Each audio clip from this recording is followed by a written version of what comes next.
Welcome back to my channel. আশা করি বন্ধুরা তোমরা সবাই খুব ভালো আছো আর আমরাও খুব ভালো আছি। এবছর তো প্রচণ্ড গরম, আর গরমের মধ্যে আমাদের সবারই ঠান্ডা ঠান্ডা জিনিস খেতে ভীষণ পছন্দ করি। আর ঠান্ডা জিনিসের মধ্যে আইসক্রিম, কোল্ড ড্রিঙ্কস এগুলো তো আছেই। তাই তোমাদের জন্য আমি আজকে নিয়ে চলে এসেছি একটা ঠান্ডা রেসিপি। আর এটা খেলে অনেকক্ষণ পেট ভর্তি থাকবে, তার সঙ্গে ফল দুধ সব মিলিয়ে বেশ স্বাস্থ্যকর খাবার। এটা হচ্ছে ফ্রুট কাস্টার্ড। চলো এর জন্য কী লাগছে দেখে নেওয়া যাক। এখানে আমি নিয়েছি দুধটা আমি 750 গ্রামের মতন নিয়েছি। দুধটা প্রথমে আমি হাই ফ্লেমে ভালো মতন করে গরম করে গ্যাসের ফ্লেমটা লো রেখে আধ ঘন্টার মতন রেখে দেবো, যাতে দুধটা বেশ খানিকক্ষণ গরম হলে ঘন হয়ে যাবে। বেশ খানিকক্ষণ ঘন হয়ে গেলে যে কোনো জিনিসের স্বাদটা হয় দ্বিগুণ। দেখো দুধটা কিন্তু বেশ খানিকটা ঘন হয়ে গেছে, তোমরা দেখতেই পাচ্ছ। এইভাবে আমি দুধটাকে রেখে দেবো। এবার আমি ওর মধ্যে দিয়ে দেবো চিনি। তোমরা চিনিও ব্যবহার করতে পারো, যাদের সুগার আছে চিনিটা অ্যাড না করলেও চলবে।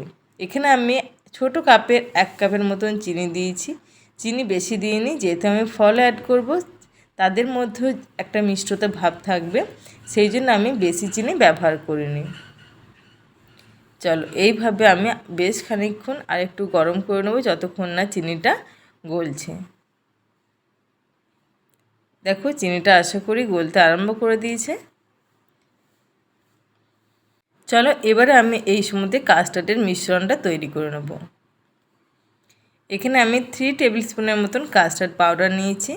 তোমরা যে কোনো বাজারে কাস্টার্ড পাউডার পেতে পারো।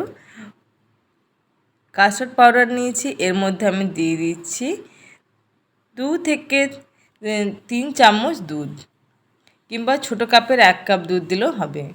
এটা কিন্তু নর্মাল টেম্পারেচারের দুধ, এটা কিন্তু কোনো রকম গরম দুধ দিলে চলবে না। এই ঠান্ডা দুধটা আমি ভালো মতন করে কাস্টার্ডের সঙ্গে মিশিয়ে নেব, যেন কোনো রকম খিচে বা লাম্প না থাকে। চলো এবারে দুধটা গরম হচ্ছে আর চিনিটাও গলে গেছে। এবার আমি অল্প অল্প করে কাস্টার্ড মেশানো দুধটা দিয়ে দেব। অল্প অল্প করে দিতে হবে আর কন্টিনিউয়াসলি নাড়তে থাকতে হবে। দেখো সমস্তটা আমি দিয়ে দিলাম, দিয়ে আমি হাতা দিয়ে ভালো মতন করে বেশ কিছুক্ষণ নাড়তে থাকবো, যেন কোনো রকম দলা না পাকে।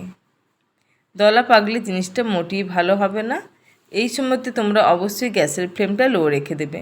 গ্যাসের ফ্লেমটা হাই রাখলে দলা পেকে যাওয়ার সম্ভাবনা বেশি থাকে। দেখো খুব সুন্দর একটা ঘন টেক্সচার তৈরি হয়ে গেছে। এই মিশ্রণটা কিন্তু আরও ঠান্ডা হলে ঘন হয়ে যাবে। ব্যাস দেখো ঠান্ডা হয়ে গেছে। আমি 5 থেকে 7 ঘন্টার মতন নর্মালভাবে রেখে দিয়েছিলাম, যাতে এটা পুরোপুরি ঠান্ডা হয়ে যায়। তারপর আমি বেশ কিছুক্ষণ 3-4 ঘন্টার মতন ফ্রিজে রেখে দিয়েছিলাম। চলো ফ্রিজ থেকে বার করে নিয়েছি। বার করে নেওয়ার পর আমি এখানে নিয়ে নিয়েছি স্লাইস করে নেওয়া কলা আর ছোট্ট ছোট্ট টুকরো করে রাখা আপেল। এর মধ্যে তোমরা আঙুর, তাছাড়া তোমরা বিভিন্ন রকম ফলও দিতে পারো। এখানে কলা আর আপেলটা দিলে বেশি খেতে ভালো লাগে, তাই জন্য আমি কলা আর আপেলটা অ্যাড করলাম। এবারে আমি ভালো মতন করে কলা আর আপেলটা মিশিয়ে দেবো কাস্টার্ডের মধ্যে। এখানে আমি ছোট ছোট কাঁচের বাটি নিয়েছি আর নিয়েছি বেশ কিছু ড্রাই ফ্রুটস, যার মধ্যে আছে কাজু কুচি, কিশমিশ, আমন্ড আর পেস্তা কুচি। চলো প্রথমে আমি নিয়ে নিচ্ছি 2টো বাটি। বাটির মধ্যে আমি প্রথমে দিয়ে দিচ্ছি একটু করে ফ্রুট কাস্টার্ড।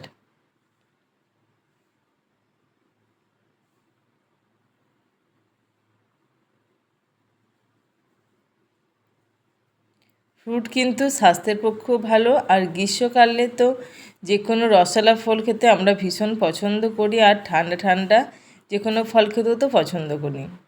চলো এবার আমি ওর মধ্যে দিয়ে দিচ্ছি অল্প করে একটু বেদানা। বেদানা দিলে কি হয়, কালারটা কিন্তু অসম্ভব সুন্দর লাগে, যেহেতু বেদানার রং লাল। আর এবার আমি দিয়ে দিচ্ছি কিশমিশ ওপর থেকে, আর দিয়ে দেব কাজু। এখানে আমি কাজুটা একটু ছোট ছোট টুকরো করে নিয়েছি। তোমরা চাইলে গোটা কাজুও দিতে পারো। আর দিয়ে দিচ্ছি ওপর থেকে আমন্ড আর পেস্তা কুচি। ব্যাস, এবারে তোমরা চাইলে অবশ্যই এটা ফ্রিজেও রাখতে পারো কিংবা ঠান্ডা ঠান্ডা খেয়ে নিতেও পারো। যদি বাড়িতে কোনো আত্মীয় স্বজন আছে, গেস্ট আসে, বা রাত্রে ডিনারের শেষে কিংবা দুপুরে লাঞ্চের শেষে এইরকম যদি একটা ঠান্ডা জিনিস পাওয়া যায়, সেটা কিন্তু খুব খেতে ভালো লাগে। আশা করি আমার সমস্ত বন্ধুদের আজকের রেসিপি ভালো লাগবে। আর যদি ভালো লাগে প্লিজ আর একটা লাইক আর একটা কমেন্ট করতে অবশ্যই ভুলবে না। তোমরা ভালো থাকবে, সুস্থ থাকবে।